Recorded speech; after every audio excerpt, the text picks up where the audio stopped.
Hello, Grace Point. Today on Saturate, we continue our theme of a hope and a future from Jeremiah 29. And I'm also speaking about the Grace Point value of innovation.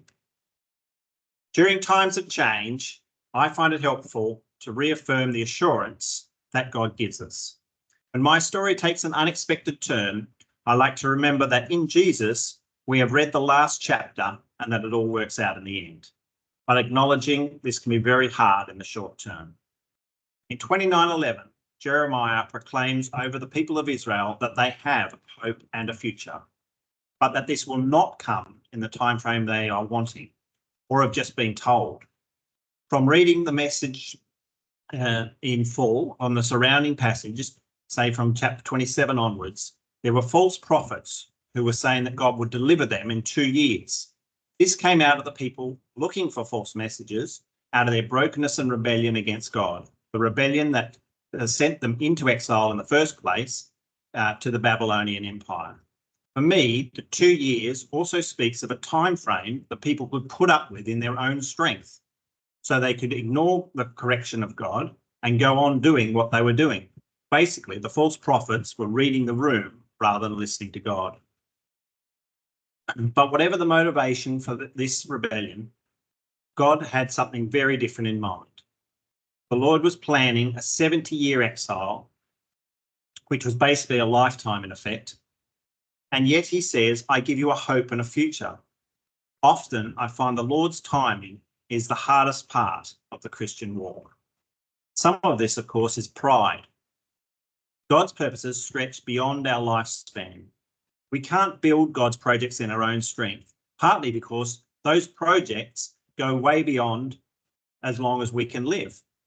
Instead, we can only humbly build the part that God has put in front of us, and the glory of the whole construction can only ever go to God, partly due to the fact that he is the only one building over the span of sometimes centuries or millennia long that it takes to complete any of God's plans.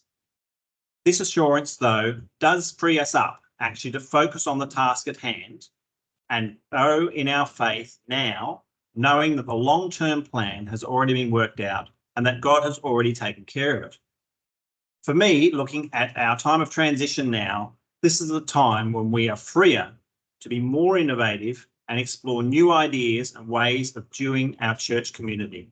This is an opportunity to assess, prune, plant new things that will continue to grow long after we have gone.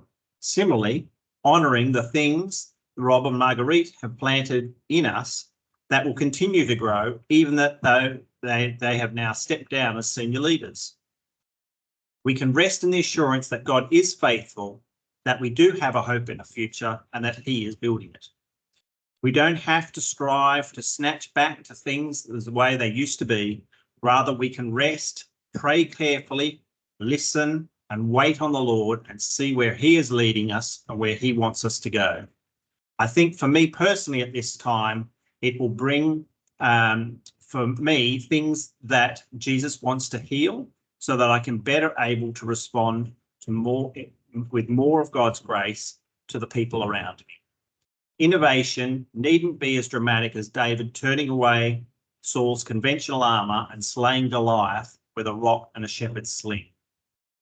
I have found a lot of meaningful change often happens with the sum of small things that add up to a big change over time. I do eagerly await to see what the Lord will do over this coming season. But I'm reminded by Jeremiah that the time frame and location for this may not be in my comfort zone and that this is okay. This is part of the process itself. Bless you in your prayerful saturations. Bye for now.